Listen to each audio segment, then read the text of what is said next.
My name is Nur Edina Batrisha binti Roskuzaimi. My metric number is 2023893684. Hi, my name is Tengku Airin Nadira binti Tengku Ahmad Nazri, and my metric number is 2023829027. Hi, my name is Nur Alia Nazira binti Muhammad Firi. My matrix number is 2023844082. Hi, my name is Anissa Hani binti Azraiman, and my metric number is 2023822092.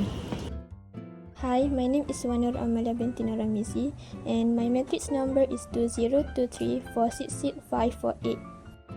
My name is Narshamini binti Cik Rohin. My metric number is 2023613668. Malaysia, a developing nation in Southeast Asia, is recognized for its cultural diversity, natural resources, and growing economy.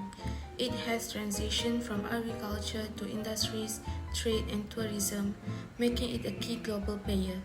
However, challenges like inflation, where rising costs reduce purchasing power, affect daily lives and financial stability. With a population of 33.6 million in 2023, Malaysian multicultural society includes Malays, Chinese, Indians, and Bumiputra communities coexisting with major religions such as Islam, Buddhism, Christianity, and Hinduism. Its political system, a constitutional monarchy with a parliamentary framework, promotes unity and representation. Economically, Malaysia relies on exports like palm oil and rubber, alongside manufacturing and energy sectors. Its 2023 GNI of 410.7 billion reflects progress despite inflation and rising living costs. Inflation impacts households, businesses, and social dynamics, particularly lower income groups, influenced by global disruption and policy changes. Rising costs for essentials, housing, and transportation burden families, shape political sentiments, and challenge small business. For young people, inflation adds financial pressures, especially in education and living expenses. Solutions include affordable housing, subsidies, and financial education alongside long-term strategies like effective policies and investment in education and renewable energy.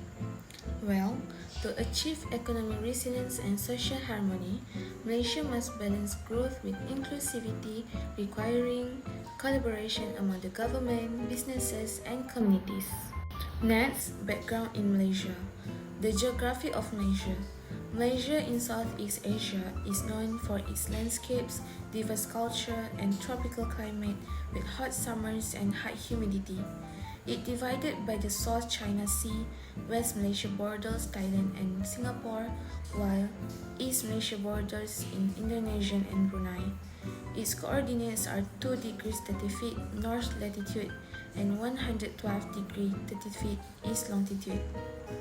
For state in Malaysia, Malaysia consists of 13 states, which is Perlis, Kedah, Penang, Perak, Selangor, Putrajaya, Kuala Lumpur, Melaka, Johor, Kelantan, Terengganu, Sabah and Sarawak, and 3 federal territories, which is Kuala Lumpur, Putrajaya and Labuan. Next, let's talk about the national flag of Malaysia. The national flag of Malaysia, known as the Jalur Gemilang, stripe of gallery, original featured a blue canton with a yellow crescent and an 11-pointed yellow star, symbolizing Malaya's 11 states. After the addition of new states on September 16, 1963, the flag was updated to include 14 stripes and a 14-pointed star.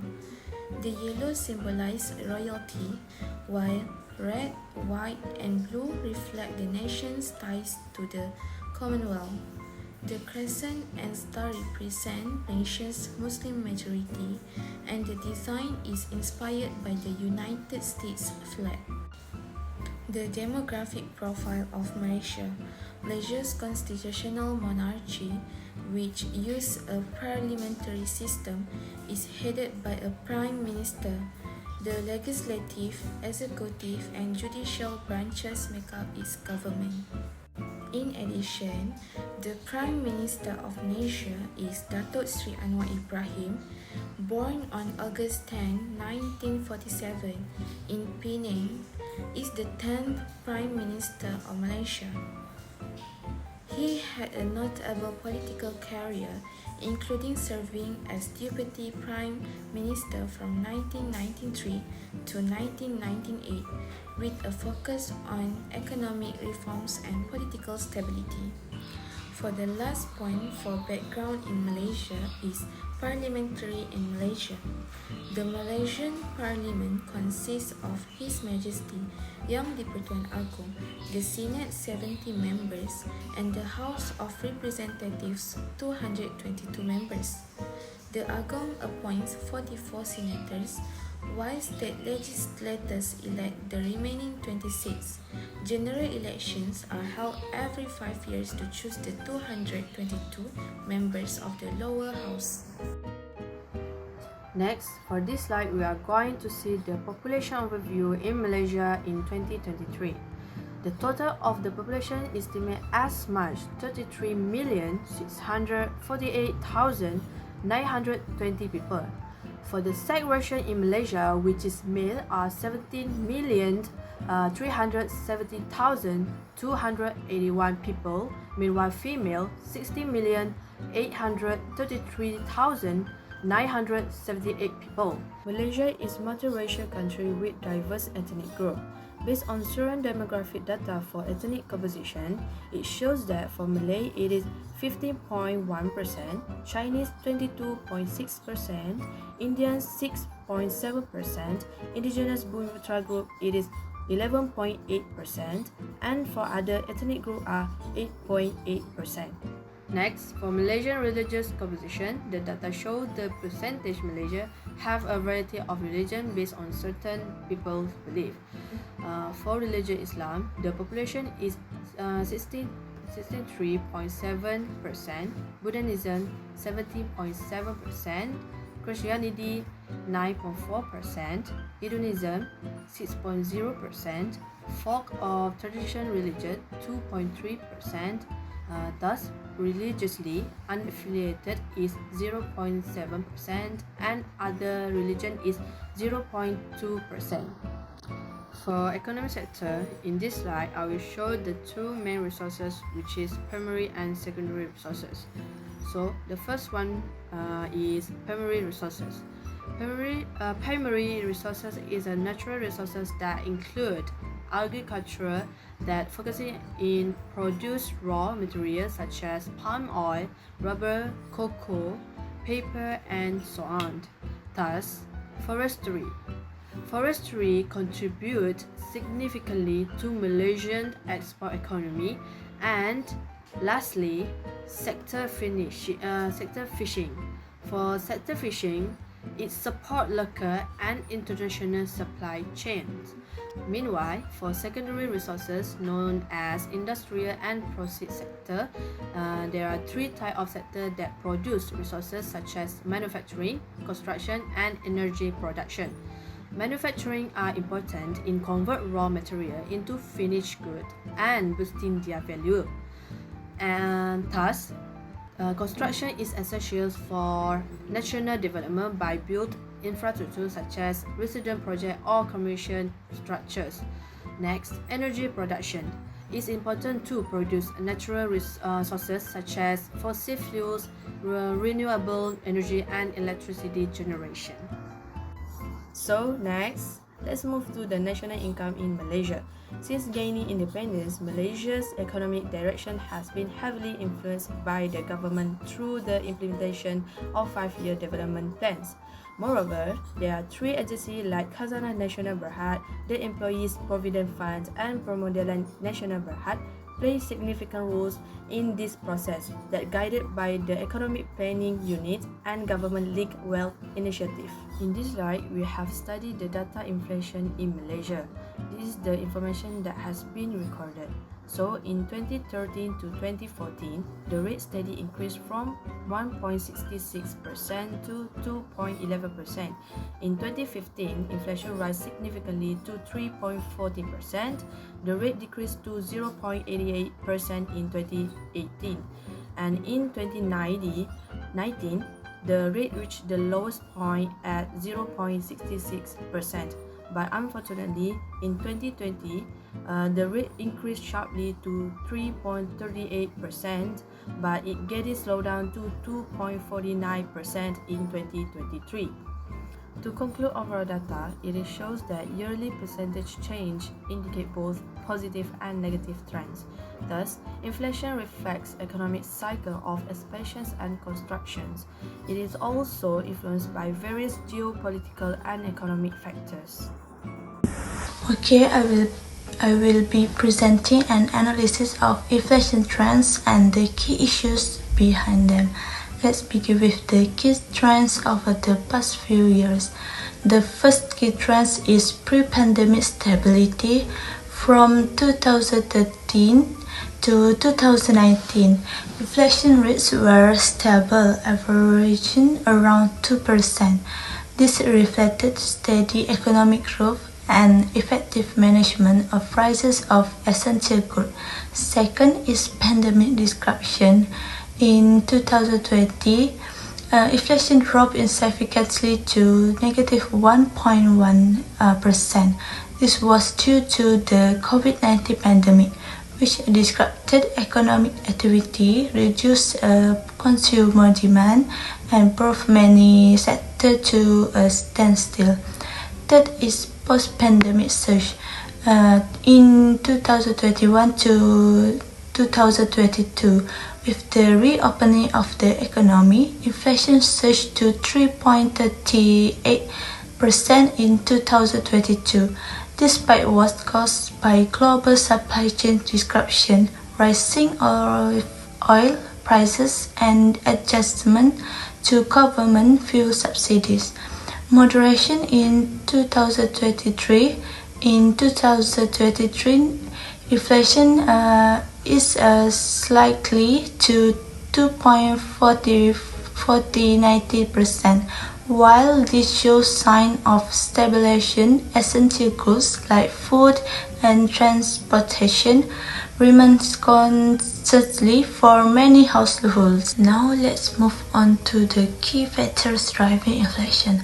The first is rising global prices.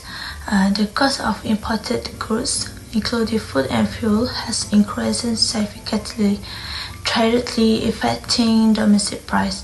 Second is subsidy cuts. The government's reduction of subsidies, particularly for fuel, has led to higher living costs for consumers.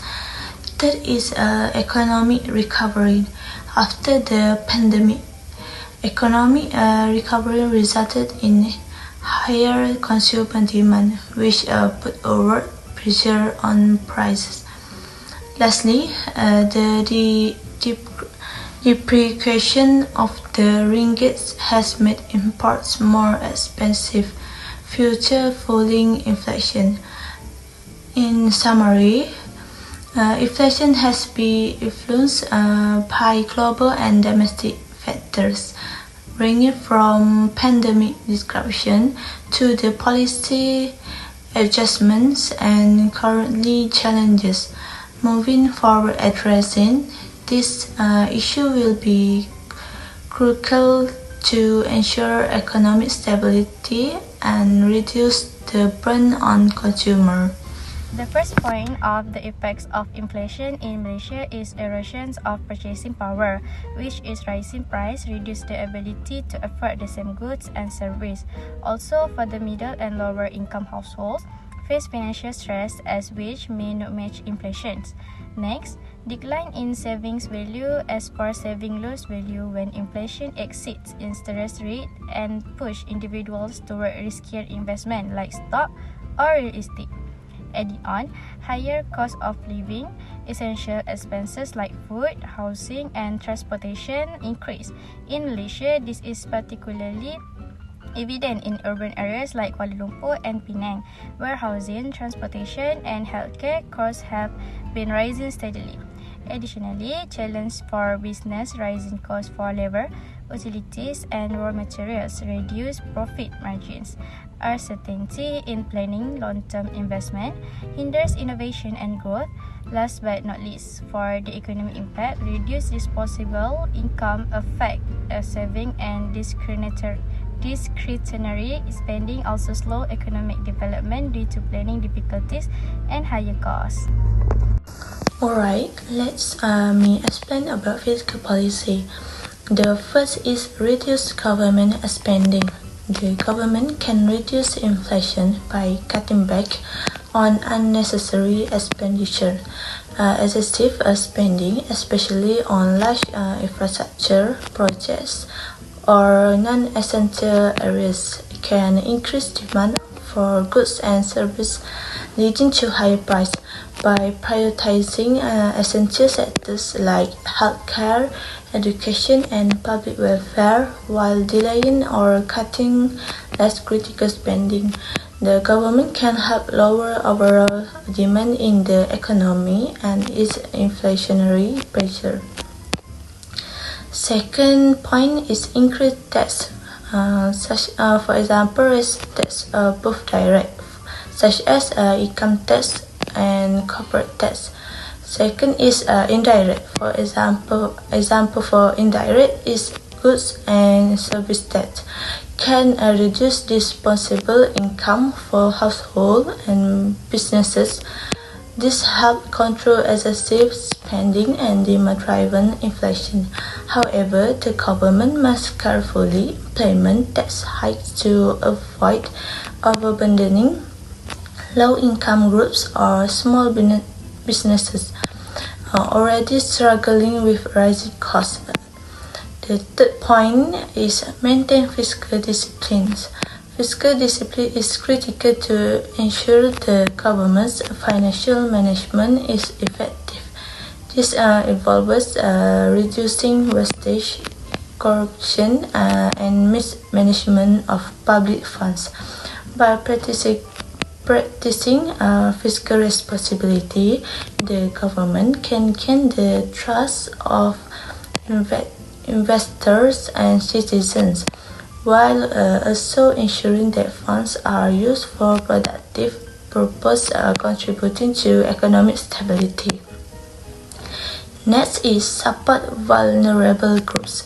Inflation disproportionately affects low-income households and vulnerable populations. To address this, the government should implement targeted financial assistance programs to protect these groups. For instance, cash assistance programs like Bantuan Prihatin Rakyat, like BPR, can help reduce the burden of rising living costs for those most affected. Next, point 5 is rationalize subsidies. Subsidies on essential goods such as electricity, fuel, and cooking oil can provide short-term relief, but may lead to fiscal deficits and economic inefficiencies in the long term. Gradually reducing or eliminating subsidies allows prices to reflect real market conditions, discouraging excessive consumption. However, the government should provide targeted assistance to mitigate the impact on low-income groups. The last point is enhance fiscal efficiency. Efficient use of public funds is essential for combating inflation without creating new economic challenges.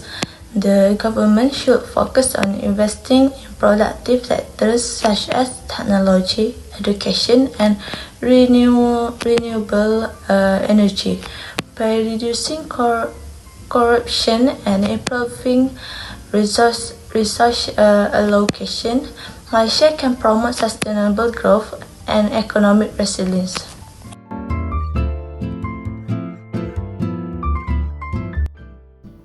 To help students deal with inflation, a few simple things can be done. Education can be cheaper by lowering tuition fees, giving more scholarships, and offering free or low-cost online resources. Teaching students how to budget and save money can also help. Governments and schools can work together to keep rent prices down, build more affordable housing, and offer more discount for public transport. Additionally, doing more part-time jobs, internships, and local business discounts can help students save money. Governments can control prices, lower taxes, and stop unfair price hikes. Students can share textbooks, rides, or living spaces and buy second-hand or local products to save money. By working together, students, schools, and governments can make it easier for students to manage inflation. For the conclusion of this topic, inflation in Malaysia significantly impacts daily life with rising costs for essentials like food, fuel, and housing burdening low-income households. Contributing factors include global price fluctuations, subsidy adjustments, and pandemic-related disruptions. To address these short-term measures like targeted subsidies and price controls can provide immediate relief, while long-term strategies like supply chain improvements, local industry support, and strengthening the ringgit can build economic resilience. Expanding social safety nets is also crucial to improving quality of life. A balanced, people-centered approach can help Malaysia manage inflation and foster inclusive economic growth. That's all from us.